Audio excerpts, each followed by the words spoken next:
Deus nosso Pai, que sois todo poder e bondade, dai forças àquele que passa pela provação, dai luz àquele que procura a verdade. Ponde no coração do homem a compaixão e a caridade. Deus, dai ao viajor a estrela guia, ao aflito a consolação, ao doente o repouso. Pai, dai ao culpado o arrependimento, ao espírito a verdade, à criança o guia, ao órfão o Pai. Senhor, que a vossa bondade se estenda sobre tudo o que criastes. Piedade, Senhor, para aqueles que não vos conhecem, esperança para aqueles que sofrem.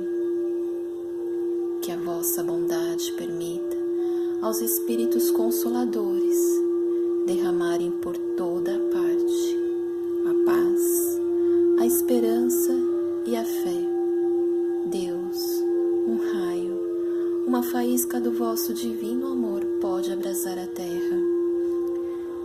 Deixai-nos beber na fonte da vossa bondade fecunda e infinita, e todas as lágrimas secarão, todas as dores se acalmarão, e um só coração, um só pensamento subirá até vós, como um grito de reconhecimento e de amor.